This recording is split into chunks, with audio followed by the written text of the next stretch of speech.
오늘 우리가 살펴본 이 말씀은 에베소서에도 비슷한 내용이 있죠. 우리가 그리스도의 신부에 대해서 나눌 때도 살펴봤던 말씀인데 골로새서 3장의 말씀, 에베소서 5장 21절 이하의 말씀, 그리고 베드로전서 2장 18절 이하의 말씀, 이 말씀들을 종교개혁자였던 마틴 루터는 하우스 타펠이라는 그런 표현을 썼습니다. 그게 무슨 뜻이냐면 독일어입니다. 저도 잘 몰라서 찾아봤는데 집안의 규범표 같은 겁니다. 우리식으로 말하면 가정의 교훈 목록 아니면 가훈 비슷한 겁니다. 다른 의미로 하면 그리스도 안에서 가정에서 그리스도인인 가정에서 어떻게 부모와 자녀 사이에 또 아내와 남편 사이의 관계를 해야 될지에 대한 그런 규례로 루터는 이해를 하고 이 부분에 대해서 굉장히 강조를 하였습니다. 그가 했던 표현을 제가 읽어드리겠습니다. 그는 믿음이 반드시 사랑으로 나타나야 된다는 것에 대해서 강조를 하면서 이 본문에 대해서 또 특별히 강조를 하는데 이렇게 표현을 합니다. 진정한 믿음은 게으르거나 죽은 것이 아니다. 그것은 사랑으로 역사하고 일하며 선을 행하지 않고는 있을 수 없다라고 루터가 이런 표현을 합니다. 그래서 우리가 골로새서의 말씀을 나누면서도 보통 바울이 쓴 서신도 이런 맥락에서 이루어져 있습니다. 골로새서가 1장부터 4장까지 있지 않습니까? 그러면 1장과 2장에서는 복음의 원리를 설명을 합니다. 다른 말로 말하면 교리적인 부분, 말씀의 가장 기본적인 원칙을 설명을 한다면 그 다음에 그 원칙을 알고 나서는 3장과 4장에 가서는 구체적인 실천에 대해서 우리에게 말씀을 해주고 있는 겁니다. 그리스도인이라면 어떻게 그 사랑을 실천을 해야 될지 1장과 2장에서 복음의 원리를 설명을 했다면 골로새서 3장에 들어와서는 새 사람이 된 그리스도인이 살아가는 방법들에 대해서 어떻게 해야 될지에 대한 구체적인 실천의 내용을 담고 있는 겁니다. 그래서 루터도 이 부분에 대해서 하우스 타펠, 가훈표, 그리스도인 가정에서 반드시 지켜야 될 기본적인 덕목들이라고 강조를 하고 이 덕목들을 실천하는 것이 곧 믿음을 사랑으로 표현하는 것이라고 그는 이야기를 합니다. 이게 갈라디아서의 말씀을 잠깐 보면 더 잘 이해가 되는데 갈라디아서 5장 6절의 말씀을 보겠습니다. 갈라디아서 5장 6절 갈라디아서 5장 6절에 보면 이렇게 되어 있죠. 같이 읽겠습니다. 그리스도 예수 안에서는 할례나 무할례나 효력이 없으되 사랑으로서 역사하는 믿음뿐이니라. 아멘. 마틴 루터가 갈라디아서를 좋아했던 건 모르는 사람이 없지 않습니까? 그래서 제가 이 본문이 조금 이해하기 쉽게 하기 위해서 공동번역으로 읽어드리면 이렇게 되어 있습니다. 갈라디아서 5장 6절입니다. 공동번역. 그리스도 예수를 믿는 사람에게는 할례를 받았다든지 받지 않았다든지 하는 것이 중요하지 않고 오직 사랑으로 표현되는 믿음만이 중요합니다. 할례를 받았는지 받지 않았는지 그런 외식적이라고 하기보다는 표면적인 표보다 더 중요한 것은 그 믿음이 사랑이라는 결과로 나타나는지가 더 중요하다는 겁니다. 그래서 그 사랑을 실천하는 덕목으로서 오늘 우리의 본문에 대해서 루터는 강조를 했던 겁니다. 저와 여러분에게 있어서 이 본문도 하나님께서 우리에게 주신 가장 기본적인 가정에서 실천해야 될 덕목들인 줄로 믿습니다. 이건 우리가 너무 많이 들어서 익숙한 부분인데 그래서 오늘 이 본문을 통해서 순종을 한다든지 복종을 한다든지 노엽게 하지 말라든지 이런 동사들로 되어 있는 이 표현들이 무슨 의미인지는 그냥 한글 그대로 받아들이면 다 되는 겁니다. 설교가 그러면 끝나야 되지 않겠습니까? 아내들은 남편에게 복종하고 남편들은 아내를 사랑하고 괴롭게 하지 말고 자녀들은 노엽게 하지 말고 하는 이런 표현들은 다 명령형으로 되어 있고 능동적인 표현으로 되어 있습니다. 이건 다 기본적인 상식이 아닙니까? 기본적인 상식으로 압니다. 부모를 공경한다든지 우리의 문화와 전통 안에서도 그렇죠. 효를 강조한다든지 자녀들에 대해서 인간관계 가운데서 가정에서 어떤 윤리적인 도덕적인 원칙을 가지고 살아야 될지에 대해서 다 알고 있는 겁니다. 오늘 본문이 말하는 것도 표면적으로 볼 때는 그런 걸 우리에게 강조를 하는 겁니다. 그러나 이 말씀을 하신 하나님의 말씀의 그 동기에 대해서 우리가 바르게 살펴볼 필요가 있는 부분들입니다. 정말 모든 그리스도인이라면 우리 가정이 정말 말씀이라는 그 가훈, 말씀이라는 그 원칙 안에서 살아가는 가정, 그 말씀 안에서 세워지는 가정이 되기를 다 바랄 겁니다. 저희 가정에서는 저와 제 동생이 먼저 예수를 믿게 되었는데 부모님은 그때까지 예수를 믿지 않았습니다. 그래서 온 가족이 예배하러 가는 그런 가정들이 얼마나 부러웠는지 모릅니다. 얼마나 부러운지. 그래서 주변에 어르신들이 항상 그런 얘기를 했습니다. 저에게 부족한 것이 하나가 있다면 가족들이 다 구원을 받지 않았는 것이라고. 그건 위로인지 위로가 아닌지는 잘 모르겠습니다만 그렇게 계속 얘기를 했던 적이 있는데 그렇습니다. 가정을 바르게 세우고 싶은 것 모든 그리스도인에게 있는 소망일 것입니다. 그런데 복종해야 되고 순종해야 되고 잘해줘야 되고 우리 식으로 표현을 하면 좀 싹싹하게 하고 폭삭 속았수다의 관식이처럼 하면 얼마나 좋겠습니까? 저는 그 드라마를 보고 얼마나 스트레스를 받는지 모릅니다. 나는 왜 관식이가 아닐까? 조금 나은 관식이가 되어가고 있습니다. 그러니까 그 목표가 생겼잖아요. 물론 그는 단순한 이런 인간의 정분을 따라서 사랑을 따라서 가족을 향한 그 애착을 따라서 그렇게 살았겠지만 그런데 그리스도인이자 또 남편이 아니겠습니까? 그러니까 그게 부담으로 다가오는 겁니다. 어떻게 하면 더 좋은 남편이 될 것인지. 우리 권사님, 집사님들은 더 좋은 아내가 되기를 힘쓰지 않습니까? 더 좋은 아내가 되어야 되겠다는 생각은 하고 계시지 않습니까? 그래서 다 부담이 있는 겁니다. 복종해야 될 것도 알겠고 순종해야 될 것도 알겠고 사랑해야 될 것도 알겠는데 그런데 이건 그냥 그 단어의 뜻을 아는 것으로 이해되는 문제가 아니더라는 겁니다. 하나님은 왜 이렇게 말씀을 하셨을까? 복종하고 순종하고 사랑하고 괴롭게 하지 않기 위해서는 어떤 전제가 필요한지에 대해서 먼저 이해할 필요가 있습니다. 가장 우선적인 전제는 이것입니다. 성경에서 우리에게 말씀해 주고 있는 가정이 어디에서부터 시작이 되었습니까? 그 가정을 구성해 주신 분이 누굽니까? 하나님이시죠. 잘 아시는 말씀이지만 말씀을 보고 또 설명을 드리겠습니다. 창세기 2장 보겠습니다. 창세기 2장 22절 창세기 2장 22절의 말씀을 보겠습니다.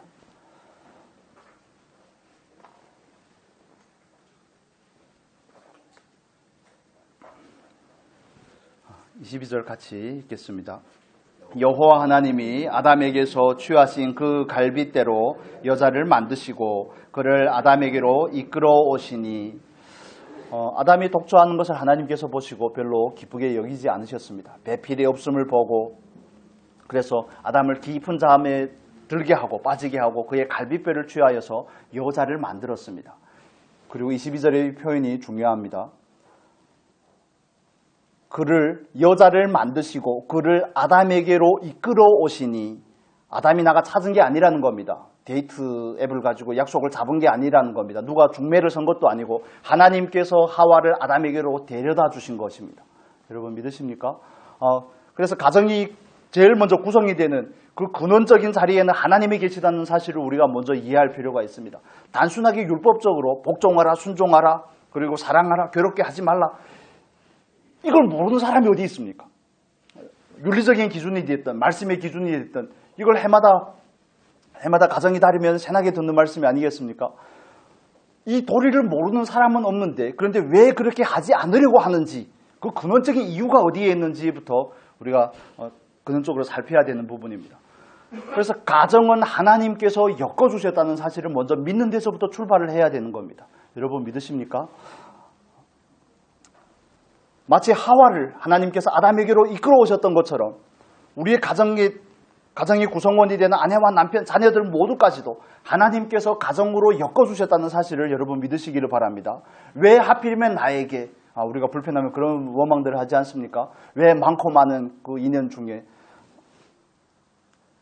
왜 하필이면 이 사람인가? 왜 하필이면 이 사람을 만났을까? 제가 여러분에게 좋아하는 가요를 말씀을 드린 적이 있죠.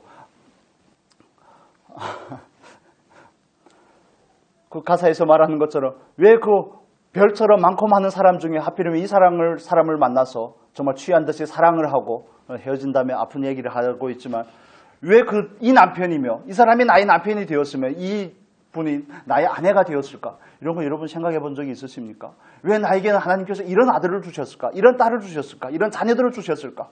왜 이런 손주들을 주셨고? 가정이라는 것은 하나님께서 엮어주신 것이라는 것에 대한 믿음이 있어야지 그 사실이 믿어져야지 다른 말로 하면 하나님께서 절대적인 주권 안에서 이 일을 이루셨다는 사실을 믿을 때 그 사실에 온전히 동의가 되면 그렇다면 하나님께서 나에게 맡기신 이 가정이라는 개념이 자연스럽게 도출이 되죠. 그 개념이 자연스럽게 생길 수밖에 없고, 그렇다면 하나님께서 나에게 맡기신 가정이라면, 가정의 이론들이라면 나는 어떻게 반응하는 것이 맞을까? 이 질문으로 나아가게 되는 것입니다. 그래서 하나님의 주권 하에서 우리에게 가정을 주셨다는 사실을 우리가 온전히 믿어야지 말씀으로 반응하고자 하는 겁니다. 그러지 않으면 내 마음에 들면 오케이고 내 마음에 들지 않으면 다 별로 하찮게 여겨지는 게 이 세상의 현실입니다. 우리 육체의 본성을 따라서 가끔씩 그런 생각이 드는 것은 우리가 아직도 갈 길이 멀다는 것을 의미하는 것이기도 하겠죠. 여러분에게 있어서는 어떻습니까? 가정을 하나님께서 엮어주셨다는 사실을 여러분 믿으십니까? 난 정말 믿는가? 나는 정말 그 고백을 따라서 살고자 하는가? 남편을 나에게 맡기셨고 자녀들은 나에게 맡기셨다는 사실에 대해서, 하나님께서 이 가정을 맺어주셨다는 사실에 대해서 나는 믿고 있는가?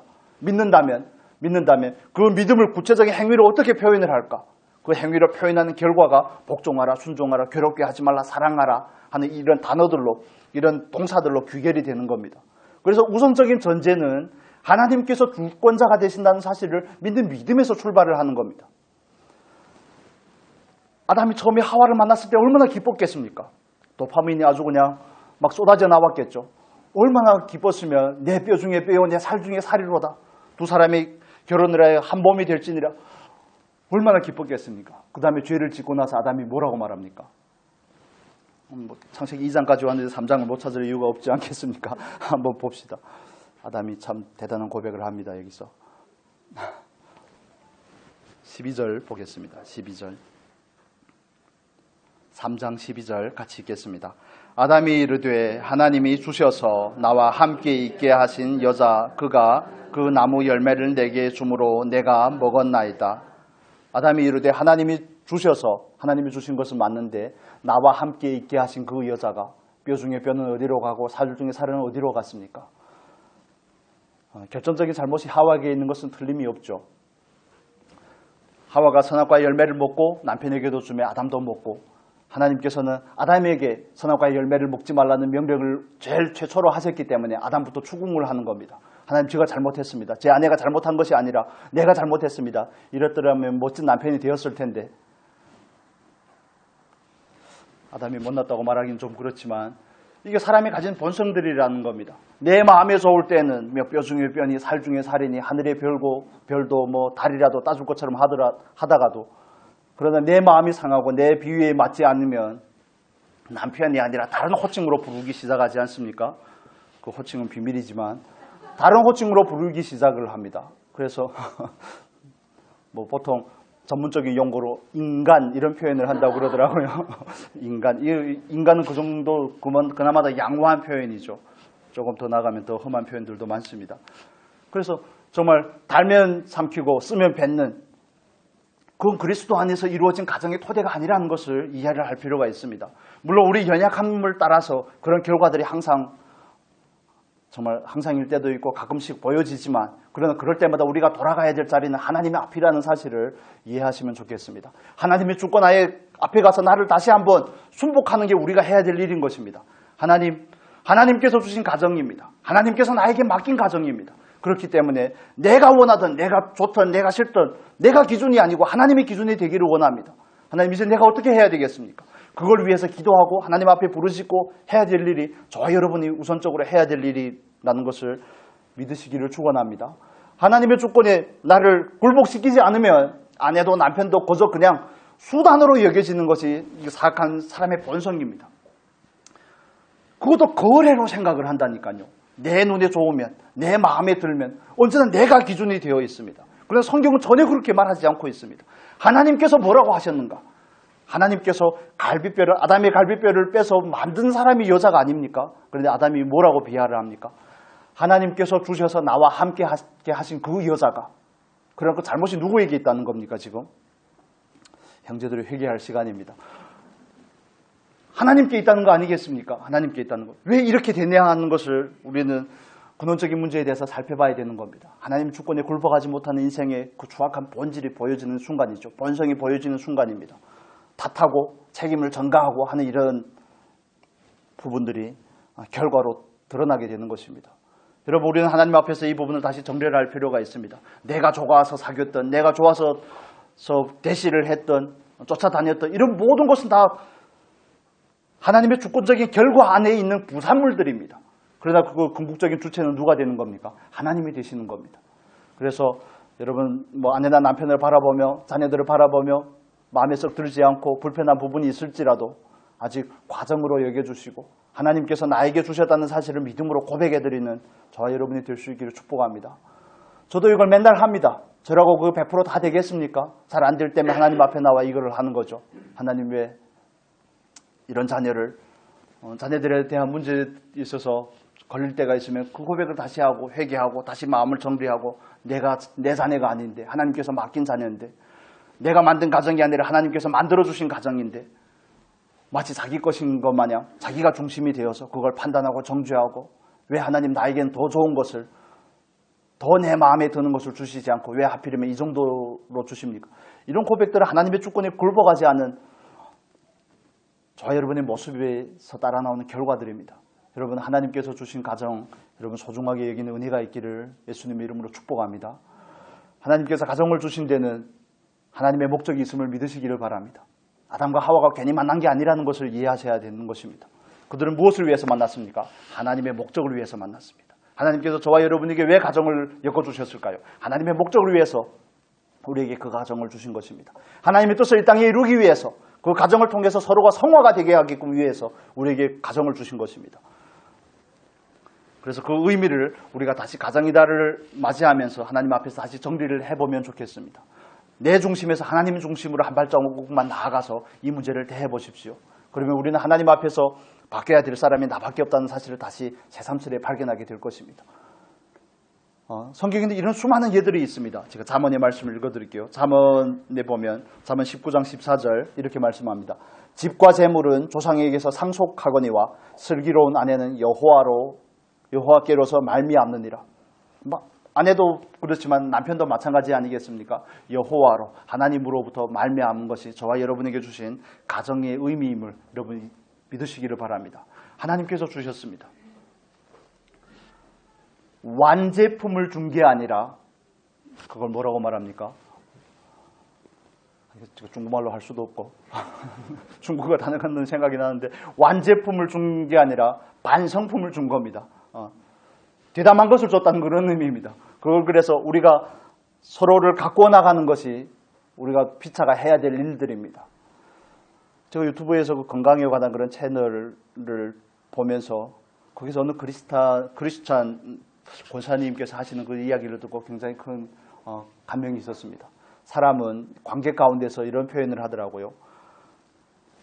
상대방을 대할 때 각자에게 주어진 능력치를 따라서 상대방 안에서 좋은 것을 끌어낼 수도 있고 나쁜 것을 끌어낼 수도 있다고 표현을 하는 겁니다.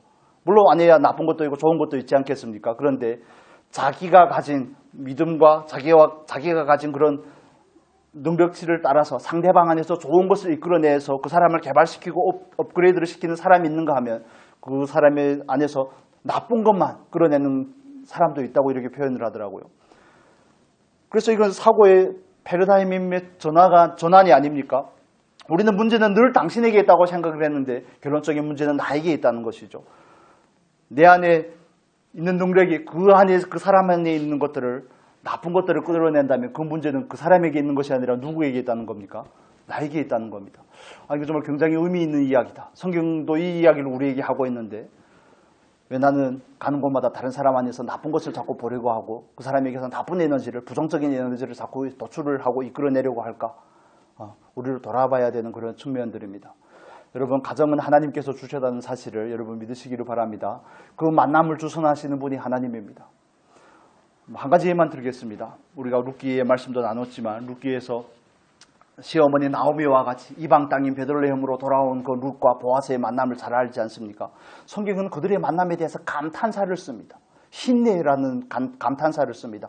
보라라고 말합니다. 보라. 어떻게 이삭을 주우러 갔는데 하필이면 보아스에 바칩니까? 여러분 어떻게 생각하십니까? 하필이면 보아스에 바치러 갔는데 마침 룻이 보아스에 바치러 간 그 순간 보아스가 또 베들레헴에서 바치러 내려옵니다. 이게 사람이 할 수 있는 일이 아니지 않겠습니까?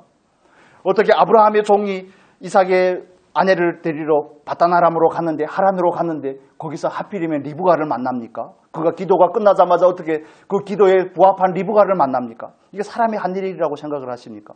하나님께서 미리 작정을 하시고 기도하게끔 하시고 그 기도를 이루신 일이라는 것을 우리는 너무 잘 압니다. 저와 여러분에게 있어서도 가정이라는 그 의미에 대해서, 그 근원적인 출처에 대해서 먼저 온전하게 순종하고 순복하는 은혜가 있기를 축복합니다. 그래서 하나님 앞에서 그걸 돌아다볼 때 스스로부터 바꿔가는 그런 시작이, 작은 시작이 저와 여러분 안에서 일어날 줄로 믿습니다. 믿으시기를 축복합니다. 안 믿는 표정을 자꾸 하고 계셔서 제가 자꾸 말하고 있는 겁니다. 바꿔야 되는데, 그걸 바꿔 써야 되는데 바꾸고 싶은 게 많죠. 그분이, 여러분이 생각하고 계시는 그분이 우리의 거울이라는 사실을 이해하면 그 모습이 내 모습이구나 하는 것을 알게 될 것입니다. 그렇습니다. 가정은 하나님께서 주신 것입니다. 세상 사람들의 기준을 따라서 우리는 이해하는 것이 아니라 성령의 기준을 따라서 가정을 만들어 주신 주체가 하나님임을 우리가 믿음으로 고백을 합니다. 그리고 오늘 본문에 와서 보면 사도 바울은 이런 표현을 씁니다. 골로새서 말씀을 보면 3장 18절 말씀을 보겠습니다. 18절, 20절 읽겠습니다. 18절, 20절 같이 읽겠습니다. 아내들아 남편에게 복종하라. 이는 주 안에서 마땅하니라. 20절입니다. 자녀들아 모든 일에 부모에게 순종하라. 이는 주 안에서 기쁘게 하는 것이니라. 아멘. 순종하라, 복종하라 이런 모든 단어들을 대함에 있어서 먼저 있어야 될 필요한 것은 자기의 위치에 대한 바른 인식이라는 겁니다. 어디에서 하라는 겁니까? 주 안에서 하라는 겁니다. 이건 사도 바울이 자주 사용하는 표현인데, 주 안에서 한다는 것은 자기의 정체성과 자기의 존재의 자리를 표현하는 것입니다. 즉 다른 말로 말하면 저와 여러분은 예수 그리스도 안에서 예수 그리스도와 연합된 존재가 되었음을 여러분 믿으시기를 바랍니다. 그게 사도 바울이 말하는 주 안에서라는 개념입니다. 그래서 우리의 자리는 이제는 이 땅이 아니라 하늘이라는 것이죠. 골로새서 3장 1절 보면 이렇게 표현을 합니다. 3장 1절 보겠습니다. 3장 1절 내 말씀 같이 보겠습니다. 같이 읽겠습니다. 그러므로 너희가 그리스도와 함께 다시 살리심을 받았으면 위의 것을 찾으라. 거기는 그리스도께서 하나님 우편에 앉아 계시느니라. 아멘. 그리스도와 함께 살리심을 받았으면 위의 것을 찾으라. 왜 그렇습니까? 우리는 에베소서 2장 6절의 말씀을 따르면 우리는 하나님과 함께, 그리스도와 함께 하나님 보좌 우편에 앉은 바가 되었다고 에베소서는 우리에게 말씀해 줍니다. 골로새서 1장에서는 또 뭐라고 말합니까? 우리를 그 아들의 나라로 옮기셨다고 말씀을 하죠. 그래서 저와 여러분의 위치, 우리가 그리스도 안에서 가지는 정체성에 대한 바른 인식이 복종하라, 순종하라 하는 이런 구체적인 명령들을 대하는 기반이 된다는 겁니다. 첫 번째는 하나님의 주권이라면, 두 번째는 우리가 주 안에 있다는 사실, 우리가 그리스도와 연합된 존재라는 사실을 인식을 할 때 비로소 그 말씀에 대해서 우리는 반응하게끔 되어 있습니다. 여러분 주 안에 있다는 사실을 믿으십니까? 예수 그리스도가 십자가에 못 박히실 때 우리의 죄는 그에게 전가가 되고, 자주 말씀을 드리는 것처럼 그분의 의는 우리에게 전가가 되고, 예수가 죽을 때 우리도 함께 죽고, 예수가 부활할 때 우리도 함께 부활하셨고, 그분이 승천하셔서 하나님 우편에 앉으실 때 우리도 주님과 함께 하나님 우편에 앉은 줄로 믿습니다. 이게 저와 여러분에게 주어진 영적인 지위라는 겁니다. 우리의 자리라는 겁니다. 그 자리를 확인하는 것이 이런 하나님의 명령에 대해서 외적으로 순종하는 것보다 더 중요하다는 겁니다. 외적으로 순종한다는 의미에 대해서 설명을 드리면, 하나님을 믿지 않는 사람들도 이런 일을 하지 않습니까? 외적인 윤리적인 기준을 가지고 이 일을 합니다. 부모에게 효도한다든지 서로 사랑한다든지 순종을 한다든지 이런 일을 하지만, 그러나 그들의 근거는 사회적인 윤리, 도덕의 기초를 두고 있다면, 저와 여러분은 하나님 안에서의 저와 여러분의 위치, 지위의 기초를 두고 있다는 것입니다. 우리는 주 안에 있기 때문에 그렇습니다. 우리는 그리스도와 연합된 존재가 되어 있기 때문에 그렇습니다. 그래서 이 말씀을 대할 때마다 우리에게 부담이 오는 겁니다. 양심의 가책이 오는 겁니다. 이 말씀에 순종하지 않으면. 이건 철저하게 우리가 지금 누구인지, 어디에 속해 있는지, 하나님께 속했는지 아니면 세상에 속했는지, 나는 그리스도와 연합한 자인지 아니면 아직도 세상과 야합하는 자인지, 이런 부분에서 확실한 갈림의 기준을 우리에게 설명을 해주는 겁니다. 여러분, 우리의 위치는 어디입니까? 우리의 위치는 어디입니까? 우리는 그리스도 예수 안에 있는 자입니다. 우리는 그리스도와 합한 자입니다. 사도 바울이 사도행전 27장에서 고백하는 것처럼 내가 속한 바 내가 섬기는 하나님이라고 사도 바울이 표현을 하죠. 그렇습니다. 저와 여러분은 하나님 안에 속한 자입니다. 그렇기 때문에 우리는 하나님 안에 속한 자로서 이 계명들을 대하려고 하는 겁니다. 여러분 이해가 되십니까? 그래서 내가 순종하고 싶든지 순종하고 싶지 않든지 이것보다 더 중요한 것은 하나님의 명령이라는 사실에 있는 것입니다. 우리의 존재의 자리가 하나님 안에 있다는 거기에서부터 비로소 출발이 되는 것입니다. 그래서 그 기준이 나에게 있는 것이 아니라 누구에게 있는 것입니까? 하나님께 있는 것입니다. 여러분 이해를 하실 수 있으리라고 믿습니다. 그래서 하나님 안에서 나는 누구이며 나는 어디에 있으며 그 존재로서의 마땅한 역할이 무엇인지에 대한 그 강조로서 이것을 우리에게 말씀을 하시는 것입니다. 여러분 하나님 안에 있다는 사실을 여러분 믿으십니까? 우리가 하나님 안에 있다는 사실을 믿고 그리스도와 연합한 자로서 주 안에 있는 자로서 이 명령들을 대하려고 하면 그 다음에 우리가 또 살펴야 될 부분들이 있습니다. 반복해서 강조를 드리지만 그냥 몸으로는 이 일을 할 수 있습니다. 여러분 이해가 되십니까?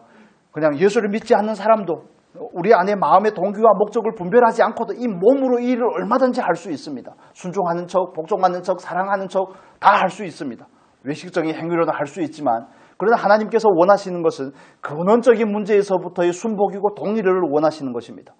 복종을 하는데 정말 원해서 복종을 하는지 아니면 복종을 하는 척 하는지 마지못해 하는지 자원해서 하는지 속적인 자세로 그걸 억지로 그걸 받으려고 하는지 아니면 긍정적이고 능동적인 태도로 반응을 하는지 이건 전혀 다른 문제들이라는 것을 우리가 살펴보려고 합니다. 그래서 첫 번째 우리가 스스로에게 질문을 해야 될 부분은 그겁니다.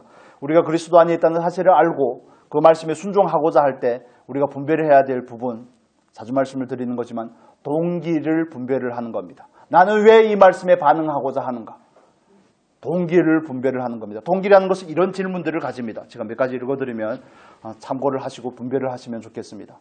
첫 번째 질문은 이런 겁니다. 동기를 분별하는 그런 질문들이죠. 나는 이 행동을 왜 하려고 하는가? 오늘 본문의 말씀과 연결하면 이렇습니다. 나는 왜 복종하려고 하는가? 복종이라는 것은 아내에게 주어진 명령이 아닙니까? 그렇다면 내가 복종함으로 인해서 내가 그럴듯한 아내라는 사실을 보여주고 싶어서 그러는가? 아니면 내 안에서 어떤 게 모종의 자기 만족인가? 그래도 나는 자랑할 것이 있는 사람이 되기 위해서 이러는가? 전혀 다르지 않습니까? 첫 번째 질문 방금 말씀드렸지만 나는 왜 이 행동을 하려고 하는 것인가? 그리고 두 번째는 이런 질문을 가지시면 근원을 분별하는 데 도움이 됩니다. 방금 제가 예를 들었던 겁니다. 나는 사람에게 인정받기 위해 이 일을 하는가? 아니면 하나님께서 순종하라고 하셨기 때문에 이 일을 하는가? 표면적으로는 같은 일처럼 보이지만 그러나 그 동기에 있어서는 전혀 다른 것입니다. 하나님께서 중심을 보신다는 사실을 여러분도 잘 아시는 것처럼 그래서 우리는 하나님 앞에서 그 동기를 분별을 하고자 하는 것입니다. 그리고 또 한 가지는 그냥 세 가지만 말씀을 드리겠습니다. 이 일을 시작하게 한 것은 나에게서부터 시작이 되었는가? 내 생각인가? 아니면 하나님의 뜻인가? 이런 질문들을 가지면 내 안에 있는 그 동기들이 낱낱이 드러나게 됩니다. 우리가 살아가면서 어떤 분들은 천성적으로 또 성장해온 그 배경 안에서 정말 좋은 자아를 가지고 태어나신 분들이 있습니다. 별로 법이 없어도 살 것 같고 성격도 온화하고 온유하고 별로 그렇게 모난 구석도 없고 하는 이런 분들이 있습니다. 그래서 그런 분들에게 있어서 이런 일을 행하는 것은 어찌 보면 쉬울 수가 있습니다. 복종하고 순종하고 하는 일들이 쉽지만 그러나 우리가 하나님 앞에서 이 문제, 동기를 점검한다는 입장에서 이 문제를 대할 때에는 내가 천성적인 성품이 착해서 그걸 하는 게 아니라 내가 악하다 할지라도 하나님께서 이유가 되고 하나님께서 동기가 되기 때문에 그 일을 하는데 주안점이 있다는 사실을 이해하시면 좋겠습니다. 제가 너무 어렵게 설명을 하는 게 아니죠. 그래서 핵심적인 건 이렇습니다. 동기에 대한 궁극적인 질문이 이런 겁니다. 내가 이 일을 시작한 진짜 원인은 무엇인가? 이게 동기라는 단어가 가지는 의미입니다. 나는 왜 이 일을 시작을 하는가? 나는 예를 들어 보겠습니다. 나는 왜 다른 사람에게 구제를 하는가? 나는 왜 헌금을 하는가? 왜 예배를 하는가? 왜 복종하고자 하는가? 왜 순종하고자 하는가? 왜 나는 다른 사람에게 미소 짓고자 하고 좋은 표정으로 대하고자 하고 온유하게 대하고자 하는가? 이런 부분들, 가정에서도 마찬가지죠. 이 질문 앞에 설 때 우리는 내 안에 있는 그 불순한 동기들을 하나님께서 들추어내게 되는 것을 경험하게 될 것입니다. 제가 여러분에게 말씀을 드렸던 것처럼 여러 가지 간증들과 여러 가지 경험과 예들이 있습니다. 제가 영광에 있을 때 그 이야기를 여러분에게 해드렸죠. 영광에는 겨울에는 눈이 정말 많이 옵니다. 정읍, 영광, 광주 뭐 이런 데 눈이 정말 많이 오는 고창, 눈이 얼마나 많이 오는지 서해안 쪽이라서. 그런데 영광에 있는 그 교회를 섬길 때 일이죠. 눈이 오면 그냥 며칠씩 내려오니까 주일날이 마침 되었습니다. 토요일날부터 눈이 내리기 시작했는데 주일날이 되었는데 성도님들 교회를 와야 되는데 눈은 가득 쌓여 있고 길이라도 내야 되지 않겠습니까? 새벽 예배 끝나고 그 눈을 치우고 있는데 뿌듯하더만요. 그냥 성도님들이 올 수 있는 길을 만든다는 것 자체도 뿌듯하고, 아무튼 두 가지 감정이 좀 섞여 있었던 것 같아요. 내가 주를 위해서 이런 걸 할 수 있다는 것. 눈 치우는 일이 굉장히 힘듭니다. 그냥 간단하게 하는 것은 쉽지만, 적은 양을 치우는 것은 기쁘게 할 수 있지만 많은 양을 감당한다는 것이 결코 쉬운 일이 아니죠. 그래 하는데 굉장히 기뻤는데, 한참 기쁘게 하고 있는데 마침 담임 목사님 나오신 겁니다. 근데 목사님 나오셔서 봤는데 마음 안에 이상하더만요, 느낌이. 내가 해야 될 일이라고 해서 그걸 하고 성도님들이 주일날에 교회 오는데 좀 편리하게끔 하기 위해서 그 일을 할 때는 이 마음에 기쁨이 있고 그냥 순수함이 있었는데, 그냥 담임 목사님이 나와서 어이 고생하네, 이 말을 듣고 나서부터는 그게 이 마음에 다른 게 들어오는 겁니다. 주일날 예배 광고할 때 한마디 칭찬을 해주시면 어쩔까 하는 이건 그냥 그런 예입니다. 이해가 되십니까? 그래서 하나님께서 중심을 본다는 게 이런 이야기인 것입니다. 내가 이 일을 왜 하는가? 나는 왜 남편에게 잘해주려고 하는가? 나는 왜 아내를 사랑하려고 하는가? 가정이란 틀 안에서 나는 왜 자녀들에게 온유하려고 하는가? 저도 이번 주에 이 말씀을 묵상을 하며 자녀들에게 이런 구체적인 경험들이 있는데, 옛날 같으면 성질을 내고 싶더라고요. 근데 성질을 내면 안 되게, 그런 환경들이 발견이 되는 겁니다. 그런 환경들을 만나게 하고 하나님은 이 아내의 것들을 들춰내게 하는 겁니다. 그래서 그걸 참느라고, 그걸 누르느라고, 그걸 처리를 하느라고 또 한동안 고생을 했습니다. 이것이 먹여주고 입혀주고 했더니 이따구로 해, 막 이런 게 막 여기까지 올라오는 거죠. 그래서 그걸 또 정리를 하느라고 좀 힘들었는데 그렇습니다. 그래, 겉으로는 다 할 수가 있죠. 겉으로는 미소를 짓고 이런 걸 다 할 수가 있는데, 근데 하나님은 우리에게 쇼를 하라는 게 아니라 정말 중심으로부터, 내면적으로부터 변화가 있기를 원하는 게 하나님의 마음이 아닙니까? 정말 하나님께서 맡겨줬다는 사실을 알고 내가 하나님 안에 있다는 사실 때문에 복종하는 거, 전혀 다른 것이죠. 전혀 다른 것입니다. 그래서 제가 방금 말씀드린 것처럼 동기를 분별하는 질문을 드렸다면, 이번에는 목적을 분별하기 위한 질문을, 결론적인 질문만 말씀을 드리겠습니다. 이 질문을 가지고 스스로를 점검하자는 차원에서 말씀을 드리는 겁니다. 목적에 대한 질문들은 이런 겁니다. 이 일이 무엇을 향하고 있는가? 이 일의 끝에는 하나님께 영광인가? 아니면 내 자랑이 되는가? 일을 시작하는 원인과 그 목적에 대해서 우리가 하나님 앞에서 분별할 수 있는 그 지각과 은혜가 있었으면 좋겠습니다. 그냥 엄마이기 때문에 애들에게 상을 차려주는 게 아니라는 겁니다. 그냥 아빠이기 때문에 돈을 벌어다 가정에 갖다 주는 게 아니라는 겁니다. 하나님과 연결을 시키시기를 축복합니다. 하나님과 링크를 걸어야 되는 것입니다. 하나님 안에서, 주 안에서, 하나님의 주권 안에서 이 일을 우리는 바꿔서 하는 것입니다. 그냥 흉내를 내고자 하면 뭐 굳이 제가 설교를 하지 않아도 이 일들을 하는 데는 어려움이 없을 겁니다. 외적인 행위를 따라서는. 저는 앞에서는 엄청 착하게 부드럽게 온유하게 하고 나서 뒤에 가서는 속에서 천불이 난다 할지라도 외면적으로는 얼마든지 흉내를 낼 수 있는 일들이죠. 그러나 하나님께서 우리에게 말씀하는 것은 뭡니까? 가족들을 향해서 하는 일이 누구를 향해서 하는 것이라고요? 하나님을 향한 것이라고 오늘 본문은 말씀합니다. 23절에 보면 이렇게 말씀을 하죠. 3장 23절 같이 읽겠습니다. 무슨 일을 하든지 마음을 다하여 주께 하듯 하고 사람에게 하듯 하지 말라. 24절에는 이렇게 말합니다. 하반절에 너희는 주 그리스도를 섬기느니라. 자녀를 섬기는 게 아니고, 남편을 섬기는 게 아니고, 아내에게 잘해주는 게 아니고, 누구를 섬긴다고요? 주 그리스도를 섬기느니라. 그래서 예수님께서도 말씀하시는 것처럼 이 소자 하나에게, 한 아이, 개정판에는 작은 아이라고 번역이 되어 있는데 이 작은 아이 하나에게 하는 것이 곧 내게 하는 것이라고 말씀합니다.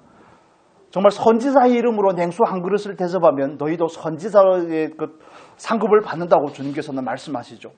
그래서 우리에게 주어진 것은 외적인 행위를 했느냐 안 했느냐 이게 중요합니다. 그러나 더 나아가서 뭘 살피자는 겁니까? 근원적인 이유를 살피자는 겁니다. 하나님의 이유가 되어 있는지, 정말 주 안에서라는 나의 신분 때문에 이 일을 하고자 하는 것인지, 하나님을 사랑하기 때문에 이런 일들을 하고자 하는지를 분별을 하고자 하는 것입니다.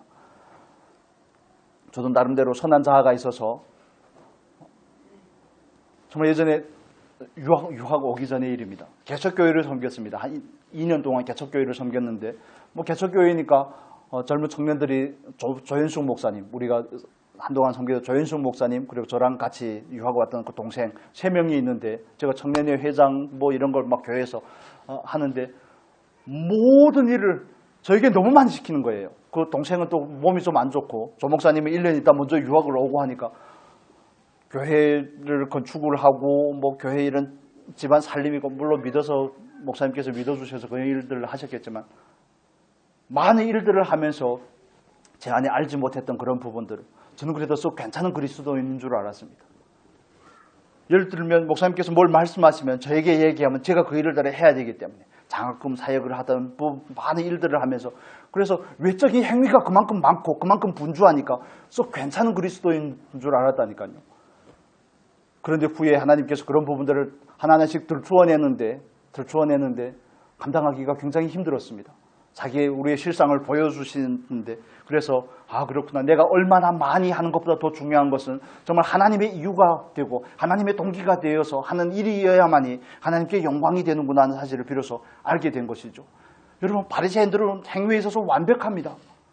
우리는 그들의 행위에 있어서 정말 그들의 발꿈치도 따라가기 힘듭니다. 행위에 있어서 완벽하지만 그들이 주님께 책망받는 이유가 어디에 있습니까?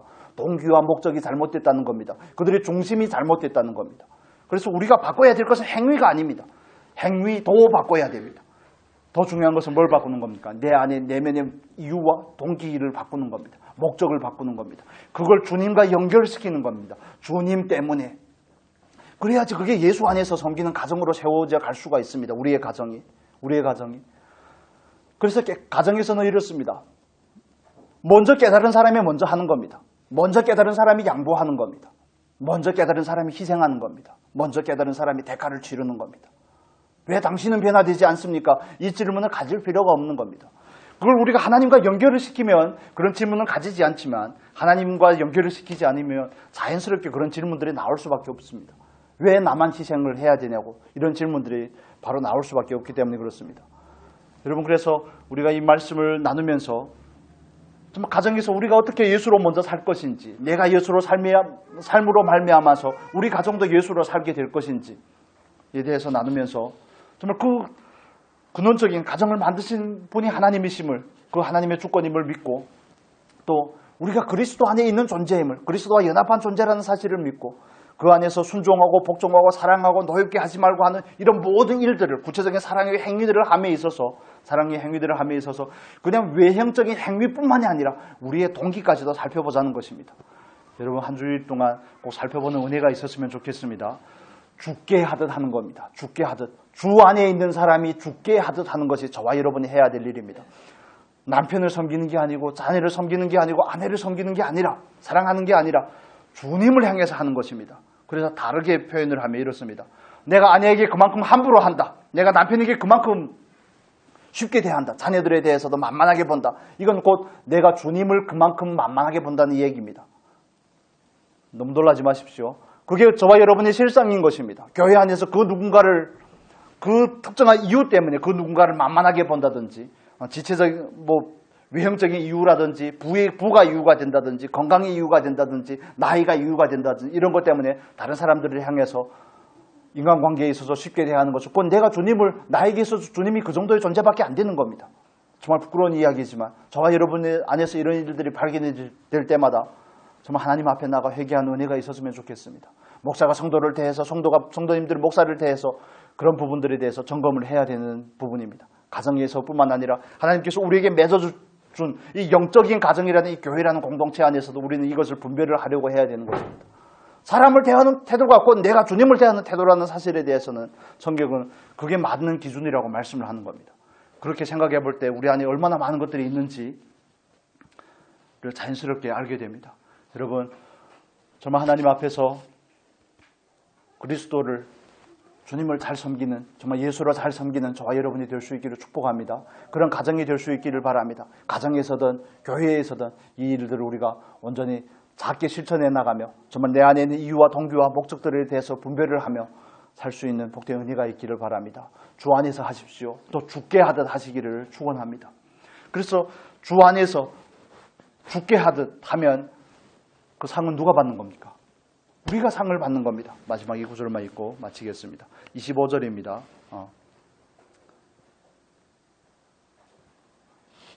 24절, 25절 같이 읽겠습니다. 이는 기업의 상을 주께 받을 줄 아나니 너희는 주 그리스도를 섬기느니라. 불의를 행하는 자는 불의의 보응을 받으리니 주는 사람을 외모로 취하심이 없느니라. 아멘. 이게 말하는 게 뭡니까? 우리의 상은 누구에게 받는 겁니까? 하나님 앞에 받는 겁니다. 여기서 말하는 불의라는 것은 위에서 행했던, 말씀하셨던 그 구체적인 명령들에 순종하지 않는 행위를 불의라고 표현을 하는 겁니다. 그런 걸 하지 않으면 우리는 하나님 앞에서 우리의 중심을 가지고 하나님 앞에 섰을 때 그 일에 대해서 대가를 받는다고 말씀을 합니다. 한 번 죽는 것은 정해진 것이로되 죽은 후에는 뭐가 있다고요? 반드시 심판이 있다는 사실을 이해를 하시면 좋겠습니다. 그래서 저와 여러분이 정말 예수로 사는 복된 저와 여러분이 되시고 예수로 섬기는 사는 저와 여러분의 가정이 될 수 있기를 축원합니다. 정말 그랬으면 좋겠습니다. 가정에서부터 그리스도인으로서 인정받는 은혜가 있기를 축복합니다. 우리 잠깐 같이 기도하면 좋겠습니다. 하나님께서 우리에게 주신 말씀을 따라 각자에게 주신 깨달음이나 감동을 따라 우리 하나님 앞에 기도하면 좋겠습니다. 우리 같이 통성으로 잠깐 기도하겠습니다. 오 거룩하신 하나님 아버지,